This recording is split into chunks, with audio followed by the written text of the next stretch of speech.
জানাচ্ছি তাদের পরিবারের প্রতি। আমি বক্তব্য বাড়াবো না, শুধু একটা কথাই বলতে চাই, ৭৫-এ 15ই আগস্ট জাতির পিতা বঙ্গবন্ধুকে হত্যা করে যে প্রক্রিয়া শুরু হয়েছিল, বাংলাদেশ বিরোধী, বাংলাদেশের চেতনা বিরোধী, অসাম্প্রদায়িকতা বিরোধী, সেই শক্তি এই কোঠা আন্দোলনের আড়ালে থেকে তাদের একটা দীর্ঘ প্রস্তুতি ছিল।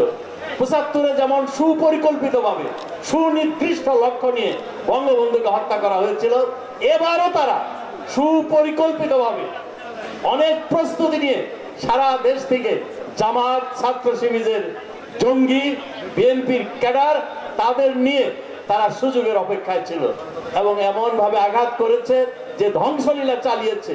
এটা মানব সভ্যতার ইতিহাসে একটা নির্মম নিষ্ঠুর ইতিহাস। এর চেয়ে বর্বরতার কি হতে পারে? টিভি সেন্টার এবং অন্যান্য যে সকল প্রতিষ্ঠান আমাদের ঐতিহ্যের প্রতীক, উন্নয়নের প্রতীক, সারা পৃথিবীতে এই উন্নয়নের মাধ্যমে বাঙালি জাতির মর্যাদা ও সম্মানকে আমাদের জননেত্রী শেখ হাসিনা যে উচ্চতায় তুলেছে, সেটাকে ধ্বংস করার জন্য, ম্লান করার জন্য তারা এই ধ্বংসলীলা চালিয়েছে।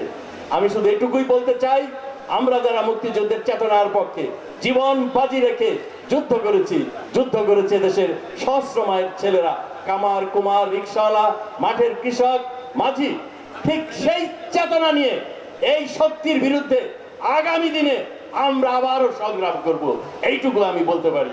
তারা মনে করেছিল আমরা চিন্তাও করতে পারি নাই এই ধ্বংসলীলা তারা করবে।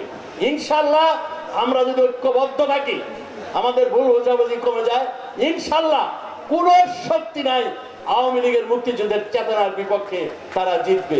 আমরা ইনশাল্লাহ জয়লাভ করব। এই বলে